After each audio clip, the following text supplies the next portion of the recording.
दिल्ली की ठंडी सुबह थी। सूरज अभी पूरी तरह निकला नहीं था, लेकिन पुरानी बस्ती की गलियों में जीवन जाग चुका था। कहीं चाय की केतली सीटी मार रही थी, कहीं रिक्शों की घंटियां बज रही थी और कहीं मजदूर अपने फटे झोले कंधे पर डालकर काम की तलाश में निकल रहे थे। उसी बस्ती की सबसे आखिरी गली में एक छोटा सा टूटा हुआ मकान था। मकान की दीवारों पर जगह-जगह दरारें थी। छत से बारिश में पानी टपकता था और दरवाजे की लकड़ी इतनी पुरानी हो चुकी थी कि हवा चलने पर अपने आप चरमराने लगती थी। उसी घर में रहती थी सावित्री। सावित्री की उम्र लगभग 45 साल थी। चेहरे पर झुर्रियां थी, मगर आंखों में अजीब सी चमक थी। पति रामू को गुजरे हुए 5 साल हो चुके थे। रामू मजदूरी करता था, लेकिन एक हादसे में उसकी मौत हो गई। उसके बाद से सावित्री अकेले ही अपने 2 बच्चों मोहन और गुड़िया को पाल रही थी। मोहन 14 साल का था और पास की दुकान पर काम करता था। गुड़िया 10 साल की थी और सरकारी स्कूल में पढ़ती थी। गरीबी इतनी थी कि कई बार रात को सूखी रोटी और नमक खाकर ही सोना पड़ता था, लेकिन सावित्री ने कभी बच्चों के सामने हार नहीं मानी। हर सुबह वह 4 बजे उठती, पानी भरती, चूल्हा जलाती और फिर लोगों के घरों में काम करने निकल जाती। लेकिन उस दिन कुछ अलग था। सावित्री चूल्हे के सामने बैठी थी। घर में बस 2 मुट्ठी आटा बचा था और थोड़ा सा चावल। उसने गहरी सांस ली और धीरे से बुदबुदाई, हे भगवान, आज बच्चों को क्या खिलाऊं? तभी बाहर से आवाज आई, अम्मा, भूख लगी है। यह गुड़िया थी। उसकी आंखें नींद से भरी थी, लेकिन पेट की भूख उससे भी बड़ी थी। सावित्री ने मुस्कुराने की कोशिश की, बस बेटी, अभी बनाती हूँ। उसने जल्दी जल्दी आटा गूंथा और पतली तली 2 रोटियां बना दी। एक मोहन को दी, दूसरी गुड़िया को। खुद उसने पानी पी लिया। मोहन समझदार था। उसने पूछा, अम्मा, तुम नहीं खाओगी? मैंने खा लिया बेटा, सावित्री ने झूठ बोला। मोहन चुप हो गया। वह जानता था कि उसकी माँ अक्सर ऐसा ही कहती है। उस दिन काम से लौटते समय सावित्री के मन में एक विचार आया। रास्ते में उसने देखा कि फुटपाथ पर कई मजदूर बैठे थे। कुछ के पास खाना नहीं था। कुछ बच्चे कूड़े में खाने की तलाश कर रहे थे। उसका दिल भर आया।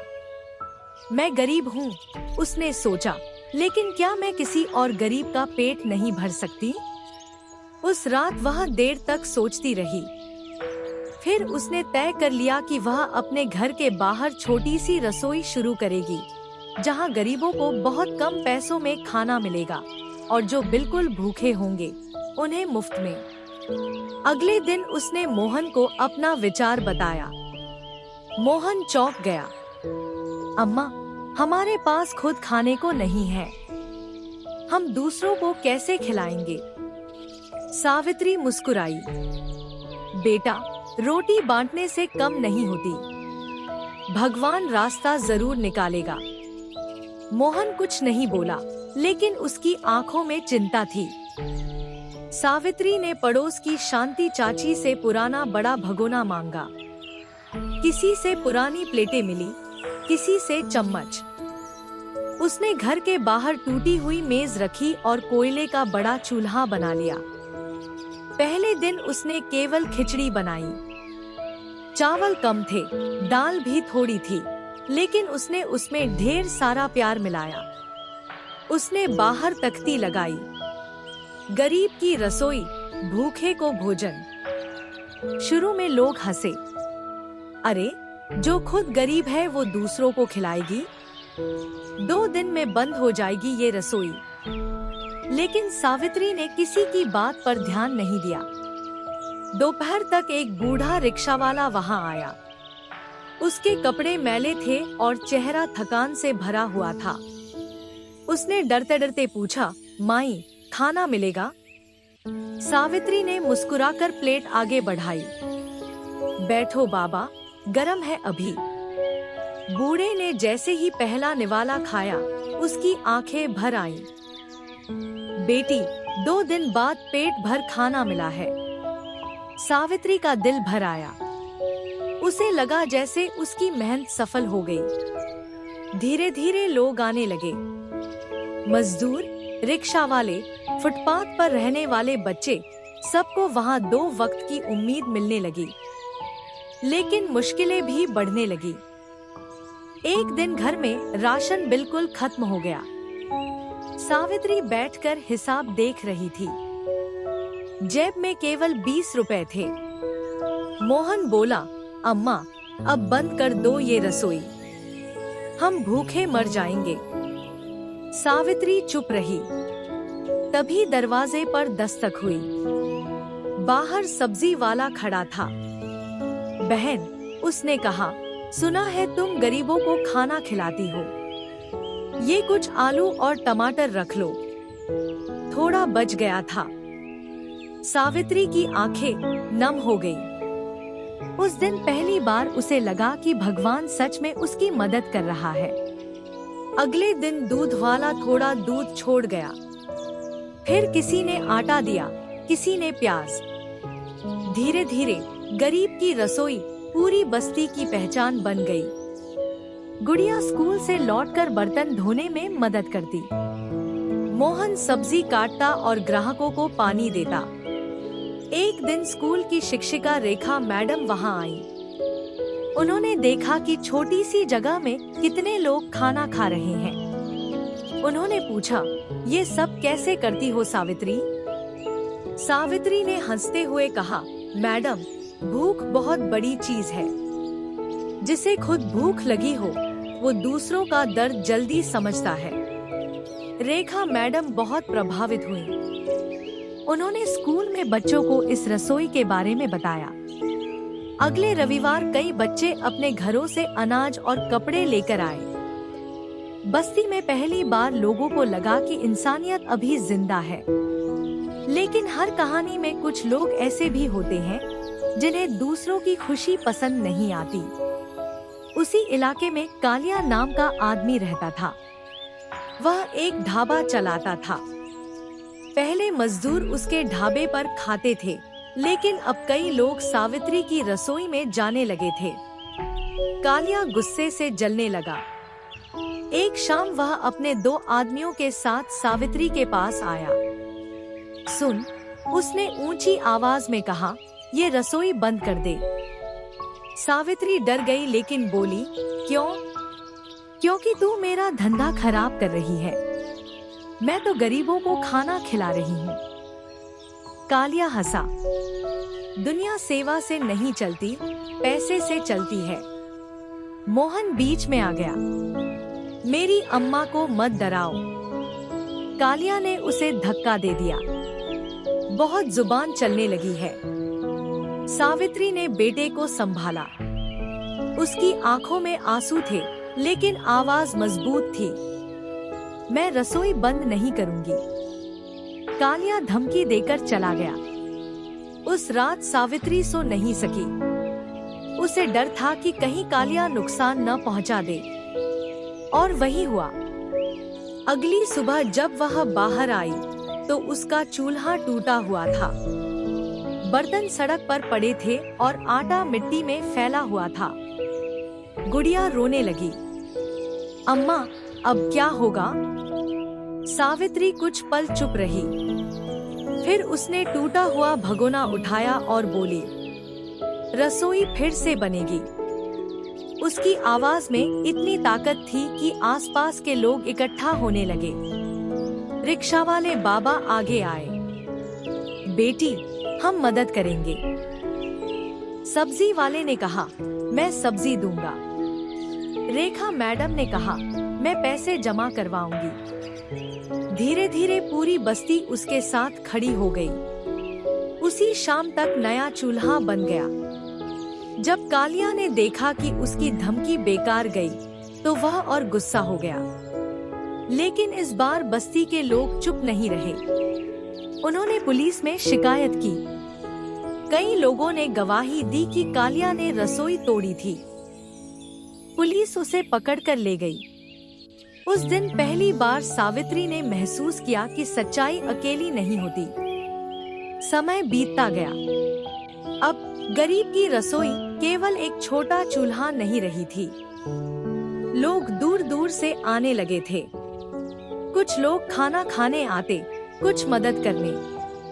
एक दिन शहर के बड़े अखबार का पत्रकार वहां पहुंचा। उसने सावित्री से पूछा, आपने ये सब क्यों शुरू किया? सावित्री ने जवाब दिया, क्योंकि भूख इंसान की सबसे बड़ी मजबूरी है।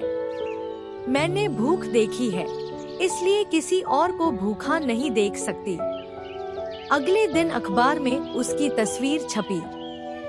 शीर्षक था, खुद भूखी रहकर दूसरों को खिलाने वाली माँ। पूरा शहर उसकी चर्चा करने लगा। कुछ समाज सेवी संस्थाएं भी मदद के लिए आगे आईं। किसी ने बड़ा गैस चूल्हा दिया, किसी ने टेबल कुर्सियां। धीरे धीरे रसोई एक छोटे भोजनालय में बदल गई। अब वहाँ रोज लगभग 200 लोगों को खाना मिलता था। मोहन भी बड़ा हो रहा था। उसने पढ़ाई के साथ साथ रसोई का हिसाब संभालना शुरू कर दिया। एक दिन उसने माँ से कहा, अम्मा, मैं होटल मैनेजमेंट सीखना चाहता हूँ। सावित्री की आंखें चमक उठी। जरूर बेटा, तू एक दिन बहुत बड़ा आदमी बनेगा। मोहन ने मेहनत की और छात्रवृत्ति पाकर कॉलेज में दाखिला ले लिया। उधर गुड़िया पढ़ाई में बहुत तेज निकली। उसका सपना डॉक्टर बनने का था। सावित्री दिन रात मेहनत करती रही। उम्र बढ़ रही थी, शरीर थकने लगा था, लेकिन उसका हौसला पहले जैसा था। एक सर्द रात की बात है। बारिश हो रही थी। सड़क पर एक औरत अपने छोटे बच्चे को गोद में लिए कांप रही थी। सावित्री उसे अंदर ले आई। बहन, खाना खा लो। औरत रो पड़ी। 3 दिन से कुछ नहीं खाया। सावित्री ने बच्चे को कंबल ओढ़ाया और गरम दाल चावल परोसे। उस रात सावित्री देर तक उस बच्चे को देखती रही। उसे अपना बचपन याद आ गया, जब वह खुद भूख से रोती थी और उसकी माँ उसे पानी पिलाकर सुला देती थी। उसने मन ही मन कसम खाई, जब तक सांस है ये रसोई चलती रहेगी। समय की रफ्तार तेज होती गई। 5 साल बाद गरीब की रसोई अब पूरे शहर में मशहूर हो चुकी थी। सरकार ने भी उसकी सराहना की। एक कार्यक्रम में सावित्री को सम्मानित किया गया। जब उसे मंच पर बुलाया गया तो वह साधारण सूती साड़ी में थी। हाथ कांप रहे थे। मंच पर बड़े बड़े अधिकारी बैठे थे। एक अधिकारी ने पूछा, आपको सबसे बड़ी खुशी किस बात से मिलती है? सावित्री ने धीरे से कहा, जब कोई भूखा इंसान खाना खाकर मुस्कुराता है। पूरा हॉल तालियों से गूंज उठा। लेकिन जिंदगी हमेशा आसान नहीं रहती। कुछ महीनों बाद सावित्री बीमार रहने लगी। लगातार मेहनत और कमजोर शरीर अब जवाब देने लगा था। डॉक्टर ने कहा, आराम की जरूरत है। लेकिन सावित्री कैसे आराम करती? वह रोज सुबह रसोई पहुंच जाती। एक दिन अचानक वह बेहोश होकर गिर पड़ी। मोहन और गुड़िया घबरा गए। उसे अस्पताल ले जाया गया। डॉक्टर ने गंभीर आवाज में कहा, इनकी हालत ठीक नहीं है, बहुत ज्यादा कमजोरी है। अस्पताल के कमरे में सावित्री ने बच्चों का हाथ पकड़ा। डरना मत, उसने कहा। गुड़िया रोने लगी। अम्मा, तुम्हें कुछ नहीं होगा। सावित्री मुस्कुराई। अगर मुझे कुछ हो भी जाए तो रसोई बंद मत करना। मोहन की आंखें भर आईं। ऐसा मत बोलो अम्मा। कुछ दिन बाद सावित्री घर लौट आई, लेकिन अब वह पहले जैसी मजबूत नहीं रही थी। फिर भी वह रोज रसोई में बैठती, लोगों से बातें करती और बच्चों को काम समझाती। एक शाम उसने देखा कि बाहर लंबी लाइन लगी है। मजदूर, बच्चे, बूढ़े सब खाना लेने आए थे। उसकी आंखों में संतोष था। वह बोली, देखो मोहन, ये सिर्फ रसोई नहीं है, ये लोगों की उम्मीद है। मोहन ने माँ का हाथ पकड़ लिया। मैं इसे कभी बंद नहीं होने दूंगा। कुछ महीनों बाद मोहन ने अपनी पढ़ाई पूरी कर ली। उसने शहर के बड़े होटल में नौकरी करने के बजाय रसोई को आगे बढ़ाने का फैसला किया। उसने नई योजना बनाई। अब शहर के अलग अलग इलाकों में भी छोटी छोटी रसोइयां खोली जाएंगी। लोगों ने उसका साथ दिया। गुड़िया भी मेडिकल कॉलेज में पहुंच गई। उसने गरीबों का मुफ्त इलाज करने की ठानी। सावित्री अपने बच्चों को देखकर खुश होती थी। एक रात वह आंगन में बैठी आसमान देख रही थी। हल्की हवा चल रही थी। उसने धीरे से कहा, रामू, देख रहे हो ना, हमारे बच्चे कितने अच्छे बन गए। अगली सुबह जब मोहन उठा तो उसने देखा कि सावित्री शांत लेटी हुई है। उसके चेहरे पर अजीब सी मुस्कान थी। वह हमेशा के लिए जा चुकी थी। पूरी बस्ती रो पड़ी। जिस औरत ने हजारों लोगों को खाना खिलाया था, आज उसके अंतिम दर्शन के लिए हजारों लोग आए थे। रिक्शा वाले बाबा, सब्जी वाला, स्कूल के बच्चे, मजदूर, सबकी आंखें नम थी। एक बूढ़ी औरत रोते हुए बोली, सावित्री नहीं थी, देवी थी। उस दिन मोहन ने माँ की चिता के सामने खड़े होकर वचन लिया, गरीब की रसोई कभी बंद नहीं होगी। साल बीतते गए। अब गरीब की रसोई केवल एक जगह नहीं, बल्कि एक आंदोलन बन चुकी थी। कई शहरों में उसकी शाखाएं खुल चुकी थी।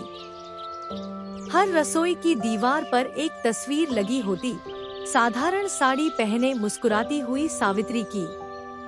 तस्वीर के नीचे लिखा था, भूखे को भोजन देना सबसे बड़ा धर्म है। एक दिन एक छोटा बच्चा रसोई में खाना खाने आया।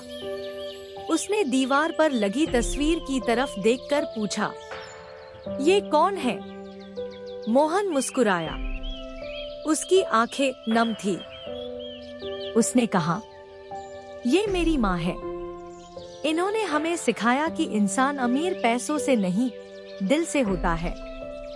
बच्चे ने मासूमियत से पूछा, क्या मैं भी बड़ा होकर लोगों को खाना खिला सकता हूँ? मोहन ने उसके सिर पर हाथ फेरा। हाँ बेटा, यही तो असली अमीरी है। उस दिन मोहन ने महसूस किया कि उसकी माँ भले ही दुनिया छोड़ चुकी हो, लेकिन उसकी सोच आज भी जिंदा है, हर उस रोटी में जो किसी भूखे तक पहुँचती है, हर उस मुस्कान में जो पेट भरने के बाद चेहरे पर आती है, और हर उस इंसान में जो दूसरों का दर्द समझता है। गरीबी ने सावित्री से बहुत कुछ छीना था, सुख, आराम, सपने, लेकिन उसने उसकी इंसानियत नहीं छीनी। और शायद यही उसकी सबसे बड़ी जीत थी।